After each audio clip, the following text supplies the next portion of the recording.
Something is happening right now that the mainstream media is not framing correctly. The most powerful military alliance in human history was just threatened by its own leader, and the country that was supposed to collapse in days is still launching missiles every 90 minutes. When this conflict began, the narrative was simple: overwhelming force, rapid results, and swift capitulation. That was the plan, but plans rarely survive contact with reality. The current reality is deeply inconvenient for Washington. The conflict has entered its third week, marking over 2.5 weeks of sustained military engagement between Israeli and American forces on one side and Iran on the other.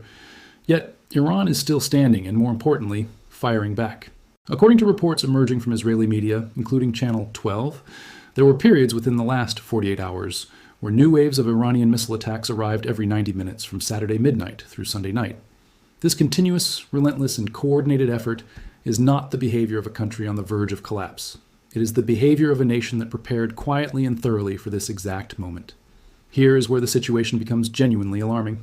Depending on which side of this conflict you are watching, a statement made by Iran's Islamic Revolutionary Guard Corps, IRGC, this week deserves far more attention than it received. They claimed that every missile, drone, and weapon system deployed in this conflict so far was manufactured more than a decade ago. By using old inventory and legacy systems, they are signaling that the weapons Iran developed after the June 2025 12-day war, the next-generation systems and newer platforms, have not been used yet. The Iranian Foreign Ministry and various military officials have echoed this sentiment. This is not casual posturing, it is deliberate strategic signaling. Iran is essentially saying that the world has only seen their older catalog and that the new collection has not yet been shipped. Whether this is fully accurate or partially a form of psychological warfare, the message is clear. Iran is pacing itself. It is managing escalation with a level of discipline that makes this conflict exceptionally difficult to resolve quickly.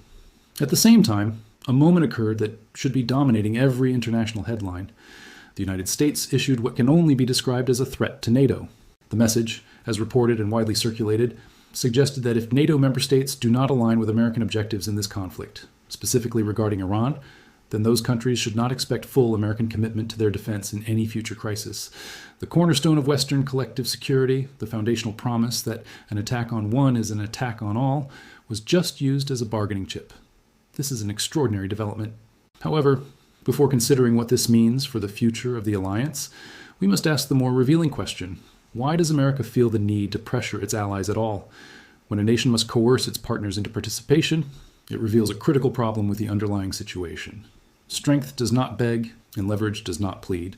Washington reportedly reached out directly to some of its closest partners, including the United Kingdom, France, Japan, and South Korea. None of them committed, not because they lack relationships with America, but because the political calculus has shifted. The trust architecture that held the Western alliance together for decades has developed visible, structural cracks that have been widening for years. The uranium question carries the most significant long-term consequences. Iran's government has publicly stated it possesses approximately 450 kilograms of uranium enriched to 60% purity. Independent international experts and objective analysts have assessed that, with focused effort over a matter of weeks, Iran could potentially conduct a nuclear test detonation. This is the accepted technical consensus. Following American B-52 strikes on suspected nuclear storage sites, the official Iranian response was not a denial, but was instead something far more strategic. Iranian officials confirmed the sites were struck, and then stated that the uranium had effectively been buried deeper underground as a result. When Iran's foreign minister was pressed by international journalists on the current location of the enriched material, the answer was essentially that the bombing had taken care of that for them. If accurate, the strikes did not neutralize the material, but may have made it harder to locate and extract. Russian President Vladimir Putin had previously proposed a diplomatic framework where Iran's enriched uranium would be transferred to Russian custody to reduce proliferation risk, but Washington declined. In hindsight, that decision is now being scrutinized. As the alternative, a prolonged conflict with a nuclear-capable adversary whose uranium stockpile is in an uncertain location, carries consequences no military strike can fully resolve. Behind every data point in this conflict is a human being. Iranian casualty figures have approached 1,400 killed and approximately 2 million people have been displaced from their homes. In Lebanon, since early March, over 850 people have been killed, including 107 children and 66 women, with over 2,100 injured. These are not just statistics, these are families. International human rights monitors have also documented the use of white phosphorus munitions in the conflict zone. White phosphorus burns at temperatures exceeding 815 degrees Celsius and continues to burn until it exhausts its fuel or is deprived of oxygen. Its use in areas close to civilians is considered a violation of international humanitarian law by numerous legal bodies.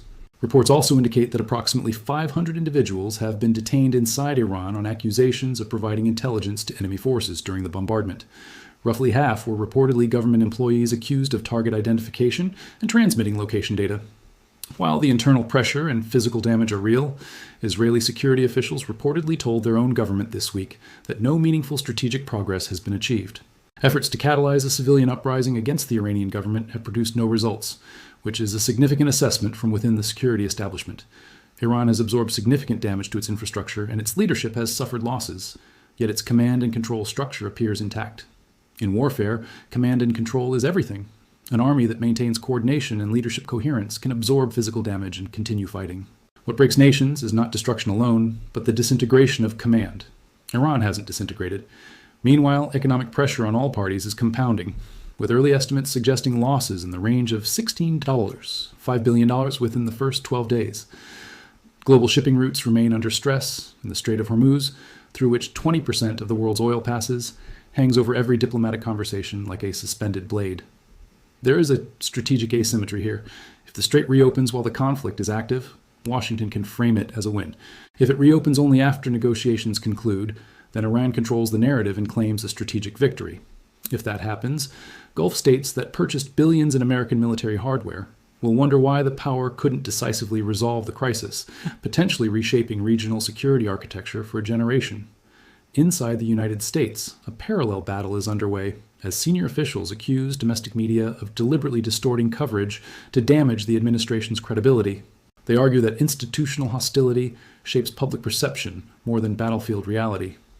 This pattern of redirecting attention toward press criticism when military campaigns encounter resistance is not unique, but it signals that internal messaging has become a priority. American public sentiment is vital, as this conflict has never been broadly popular. Senator Bernie Sanders stated publicly that the administration was drawn into a deeply unpopular conflict at the instigation of a foreign government and is now politically trapped. As decisive victory fails to materialize and negotiated settlements look like concessions, the exit paths are narrowing. Arab states in the Gulf have maintained public restraint, but Iran has raised the pressure by presenting evidence that strikes against them are launched from American installations on Gulf soil. Warnings to civilians in Dubai and Doha have triggered visible anxiety, placing Arab governments in an impossible position between hosting American forces and sharing a region with Iran long after any U.S. administration has moved on. Countries including China, Russia, Azerbaijan, and Vietnam have reportedly extended humanitarian support to Iran, maintaining economic and diplomatic threads despite the conflict. The world is not uniformly aligned behind either side of this war, which is a strategic reality Washington must factor in. We are currently facing a conflict that was expected to be brief, but has entered its third week with no decisive outcome. The most powerful military alliance in the world is fracturing under internal pressure, while a sanctioned nation demonstrates weapons discipline that has surprised its adversaries. The nuclear dimension remains unresolved, human casualties are mounting, and diplomatic off-ramps are narrowing daily. History does not move in straight lines, and wars rarely end in ways that match the intentions of those who started them. It is clear that the outcome will be determined not just by military force, but by strategic coherence and the ability to endure. The world is watching, and the decisions made in the coming days will echo for decades.